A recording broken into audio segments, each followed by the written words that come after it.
Boum, boum, boum, boum, boum. Pam, pam, pam, pam. Voici. Salut, c'était moi, Andrei. Et voici la Ducati Street Fighter V2. Je viens de parler à Gérardo. Il me demande ce que j'aime, ce que je n'aime pas. Et il dit qu'il a parlé avec moi pendant 1 heure et n'a rien noté. Parce que c'est une moto très difficile à évaluer. Parce que si on commençait à l'évaluer comme ça, tout simplement, tu te dirais en fait que c'est le naked bike idéal pour quelqu'un qui a des aspirations sportives.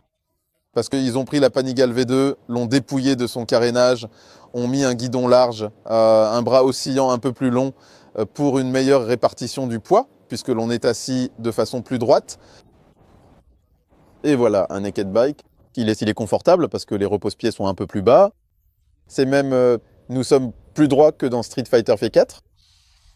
Vous conduisez dans la rue avec le quick shifter de haut en bas. Bras, bras, bras. Et en fait, sur les routes sur lesquelles nous avons roulé aujourd'hui, la moto était à une seule vitesse, parce que nous avions des virages serrés, donc nous roulions en 2e vitesse. Nous avions des virages un peu plus longs, nous roulions en 3e vitesse. Nous avions des virages tellement rapides, nous roulions en 4e vitesse. C'est juste boum, boum, boum, boum, boum. Tu peux simplement jouer avec le moteur. Cette moto fait juste boum, boum, coller à la route, coller, coller, coller. On pourrait probablement lui reprocher des choses comme si on roulait sur de plus mauvaises routes. Parce qu'il faut reconnaître que cette suspension est un peu rigide. Donc si vous prévoyez de rouler sur des routes de 3e catégorie, ce n'est peut-être pas le meilleur choix. Mais sur des routes bien lisses, je me suis tout simplement ennuyé sur ce trajet. Bien sûr, la route est magnifique, il y a des virages, tout est super. Mais tu roules et avant, quand tu roulais à moto et que, je ne sais pas, tu ratais un virage et tu faisais « Oh, qu'est-ce qui va se passer ?» Ici, tu n'as qu'à serrer les freins et tu as l'ABS en courbe. C'est tout simplement comme ça que roulent les motos modernes. Et cette moto fait exactement ça. Et c'est tout. Il n'y a tout simplement aucun drame. Il y a eu un peu de drame sur le circuit, mais c'est parce que nous l'avons provoqué nous-mêmes, car cette moto se comporte aussi étonnamment bien, même si ce n'est pas si surprenant, sur la piste. Parce que la Panigale V2 se comporte très bien sur circuit. Je l'ai testé il y a quelques années, à Gérès. Et d'ailleurs, je roule moi-même sur une 959 qui a le même moteur et le même cadre. J'adore tout simplement cette moto sur circuit et provoquer un peu de drame ici, c'était un peu forcé. Donc au final, par exemple, aujourd'hui, c'était la première fois de ma vie que je testais l'ABS en mode 2. Donc oui, d'habitude, quand j'allais aux essais, je roulais sur la Panigale ou alors je commençais à rouler sur ma propre moto. Dans ce cas, tu mettais l'ABS sur le mode 1 ou tu le désactivais. Ici, tu ne peux pas désactiver complètement l'ABS, car si ta moto est déjà préparée pour la course, alors là, tu peux le désactiver totalement. En général, je roulais en mode 1, où tu as l'ABS seulement à l'avant, sans l'option cornering ABS, et à l'arrière, l'ABS est désactivé, ce qui te permet de bloquer la roue et de la faire glisser. Aujourd'hui, nous avons roulé avec des Pirelli Diablo Rosso 4, donc un pneu, disons, typiquement routier, mais sur les bords, il est pratiquement comme un slick, donc il est possible de rouler vite avec. Mais je me suis dit, bon d'accord, alors avec de tels pneus routiers sur une moto naked bike, tu roules en mode 2, qui a quelque chose appelé brake slide by brake, c'est-à-dire que tu appuies simplement sur le frein arrière. Le frein avant, tu tournes, tu entres dans le virage et la moto glisse de côté, et si tu exagères, à ce moment-là, elle se redresse un peu. Vraiment, bien sûr, ce n'est pas aussi simple que ça, ce n'est pas parce que tu ne sais absolument pas conduire une moto que tu vas soudainement commencer à faire des glissades latérales dans les virages. Mais honnêtement, une fois que j'ai ressenti ça, parce qu'au début, c'était un peu stressant, il partait, revenait, mais une fois que j'ai compris, j'ai commencé à être plus fluide. Alors, tout simplement, je faisais des glissades latérales normalement, j'entrais dans les virages. Si l'avant commençait à décrocher, l'ABS de virage continuait de fonctionner et je le sentais simplement sur le levier, ça me repoussait un peu, mais je ne tombais pas. Donc c'est carrément hallucinant, c'est le cerveau qui explose. Qu'est-ce que tu peux faire avec cette moto en fait? Mais c'est justement avec ce genre de jeu que j'ai vraiment compris que cette suspension n'est pas une suspension de circuit. Donc quand ça commençait à devenir nerveux, la moto bougeait un peu toute seule. Mais quand j'ai changé mon mode de conduite, passant d'un style idiot et agressif de Street Fighter à une conduite fluide, il s'est avéré que cette suspension faisait aussi très bien le travail. Évidemment, dans les virages rapides, il était parfois un peu mou. Mais encore une fois, c'est un naked bike qui est en réalité principalement conçu pour rouler sur route. Alors, qu'est-ce qui, sur circuit, quand je poussais vraiment, me gênait? Ce qu'il faut souligner, c'est que ce moteur V2 de 950 Cm3 qui développe 153 chevaux et 104 ou 101, peu importe, Nm de couple. C'est un V, donc c'est bien parce qu'il tire dès les bas régimes, mais il y a un creux au milieu. C'est un creux provoqué par l'échappement qui doit répondre aux normes d'émission. Et c'est un creux que l'on élimine en retirant l'échappement d'origine et en installant un échappement accessoire, de préférence un Akrapovic complet. Donc quand je roulais vraiment vite et que j'ouvrais simplement les gaz à fond, par exemple en deuxième c'était comme ça, puis soudain il y avait un creux et ensuite ça repartait à nouveau.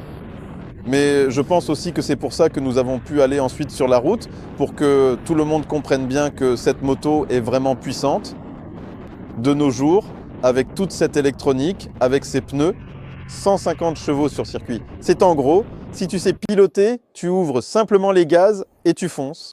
C'est seulement quand tu sors sur la route que tu le ressens vraiment. Mais ça fait 150 chevaux et ça avance vraiment, tu passes les vitesses pas et tu as déjà 200 au compteur. Et tout à coup, tu te dis, mais en fait, c'est vraiment une moto puissante. Sur la ligne droite aujourd'hui, les vitesses atteignaient carrément 254, 255 au compteur. Donc sur un naked bike où ça souffle un peu, il faut vraiment être bien collé à la moto. Ce qui a été modifié, c'est-à-dire que le système de freinage est le même que sur la Panigale V2, mais les plaquettes de frein sont un peu plus tendres, elles ne sont pas aussi agressives au premier ressenti. C'est justement pour ça qu'on a utilisé d'autres plaquettes, pour que sur la route, la conduite soit plus fluide. Et effectivement, sur le circuit aujourd'hui, il manquait ce petit coup de fouet, mais c'est simplement à cause des plaquettes. Quand tu vas sur circuit, tu mets d'autres plaquettes, et c'est tout. En ce qui concerne les figures, les acrobaties, eh bien cette moto s'y prête même assez volontiers pour une Ducati, mais ça reste quand même une Ducati. Tout simplement, ces motos sont faites pour filer dans les virages, et pas forcément pour faire des wheelings ou rouler sur la roue avant. Celui-ci, comme je l'ai dit, le fait étonnamment volontiers, mais c'est pas pareil. Ce n'est pas comme avec une KTM où tu montes dessus et tout de suite, dès que je monte sur une KTM, surtout sur circuit, c'est tout de suite, tout le temps, partout, bordel, sur la roue arrière, sur la roue avant, tout. Non, ici, tu as plutôt envie de rouler très très vite avec cette moto, de faire des tours de circuit.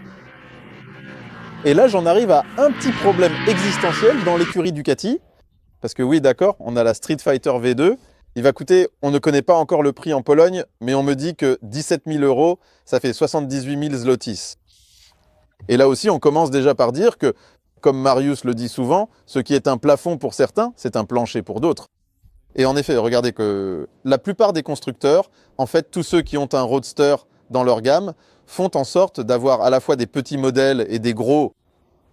Et les petits, c'est justement autour de 70-80 chevaux, tandis que les gros, c'est 150, 160, 180. Ducati, ce petit est là où se trouvent les autres grands. Ce prix signifie donc immédiatement que vous avez quelque chose de plus petit, de plus simple, mais au prix de quelque chose d'une autre marque haut de gamme. Et c'est justement pour ça qu'il m'est difficile de regarder cette moto, de la comparer à la concurrence, à d'autres naked bikes, parce que c'est tout simplement une catégorie un peu différente. Alors concentrons-nous sur la lutte interne chez Ducati, car cela pourrait ressembler à une sorte de guerre fratricide. Parce que oui, tu as cette moto à 78 000 zlotys. C'est une bombe, tu vas rouler avec, elle est confortable. Tu commenceras à rouler avec sur circuit, parce que la moto en a envie. Alors tu vas t'en rendre compte, tu as regardé ce film et tu te dis, je ne sais pas, apparemment il y a un creux dans la plage moyenne, un trou de couple. Probablement, si je ne te l'avais pas dit, tu ne l'aurais même pas remarqué. Mais maintenant, tu le sais déjà.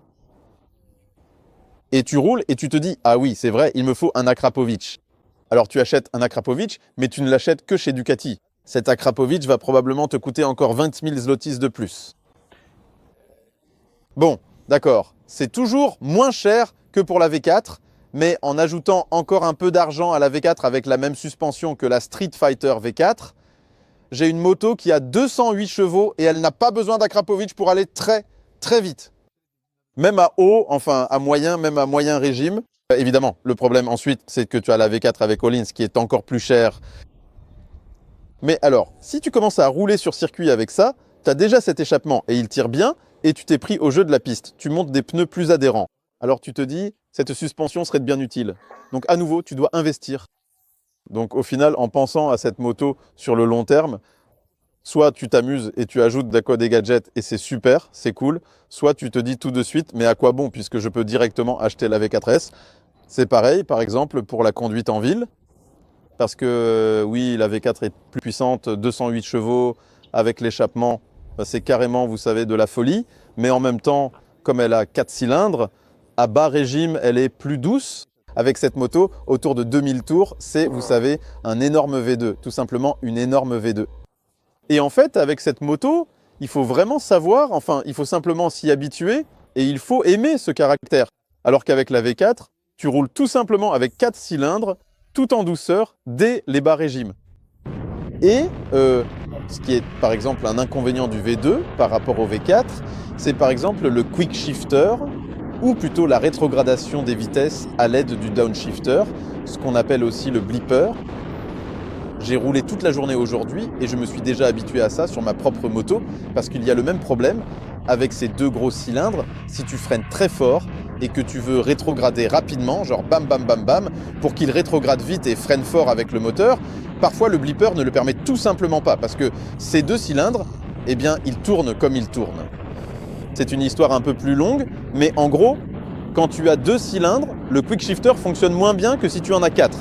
Donc aujourd'hui, même si cette moto a un quick shifter pour monter et descendre les rapports, sur circuit, j'utilisais l'embrayage à chaque rétrogradation et je le relâchais pour que la moto glisse bien. Et là, elle glissait vraiment de façon charmante. Ah oui, justement, j'aurais pu dire que l'inconvénient, c'est qu'il n'y a pas d'aileron sur ce modèle, alors que sur la V4, il y en a. Si tu achètes celle-ci, tu seras un peu triste parce que les gens te montreront du doigt dans la rue en disant « Hé, regardez, c'est la plus lente ». Mais les ailerons sont disponibles en accessoire, tu peux simplement les acheter en plus. Et ils les recommandent même, ils recommandent d'avoir les ailerons si tu roules avec cette moto. Et peut-être qu'ils fonctionnent vraiment, parce qu'aujourd'hui, il y avait des virages à 200 à l'heure, presque en pleine inclinaison avec les gaz, et cette moto est restée stable. C'était choquant de voir à quel point elle était stable, mais bon, avec Ducati, il n'y a même plus vraiment besoin de parler de ces évidences, comme le fait que la moto soit stable en courbe, et c'est cool. Donc vous voyez, c'est tout simplement le cerveau surchauffe, parce qu'au moment où, disons, le prix n'a plus d'importance, et soyons honnêtes, si quelqu'un décide d'entrer dans une concession Ducati pour acheter une Ducati, c'est généralement qu'il en a les moyens financiers. Donc au final, en prenant la moto en leasing, ça fait un peu plus mal, mais tu peux tout de suite avoir la V4S plus grande. Mais je ne sais pas si c'est une bonne idée, parce que moi, par exemple, quand je voulais acheter une Panigale V4S pour rouler sur circuit, j'étais déjà pratiquement en train de l'acheter. Je regardais comme ça, mais non, à quoi bon? Et j'ai réfléchi, j'ai pris la décision d'acheter la 959 Corse. Et elle me rend plus heureux, elle me donne plus de satisfaction, parce que je n'ai pas peur de cette moto et je peux vraiment ouvrir les gaz avec. Donc au final, la personne qui s'intéresse au Street Fighter, qu'il soit grand ou petit, doit se poser une question très importante. Veut-elle avoir 2 cylindres ou 4? Et c'est vraiment à cela que se résume la décision. Car les 2 Street Fighter sont tels que je ne sais même pas à quoi les comparer, car ils semblent aussi être, comme je l'ai dit, lequel est le plus grand? On m'a demandé quel est le plus grand défaut de cette moto. Par exemple, pour moi, le plus grand défaut de cette moto et des autres Street Fighters, c'est que qu'est-ce qui peut encore nous surprendre avec eux, en fait? C'est un peu le paradoxe du BMW GS. On ne peut plus vraiment faire mieux qu'un GS, et à ce stade, on ne peut plus vraiment faire mieux qu'un Street Fighter non plus. Bon, tu peux mettre des roues plus légères, modifier un peu l'électronique, la suspension, mais ce sont déjà des éléments interchangeables, même maintenant. Je ne sais même pas ce que je viens de raconter ici, ni si ça a du sens. Écrivez dans les commentaires si ça a du sens, si ça n'en a pas, et ce que vous pensez de cette moto. Et cette petite lumière ici ressemble à Gigi Delinéa. Merci beaucoup, salut.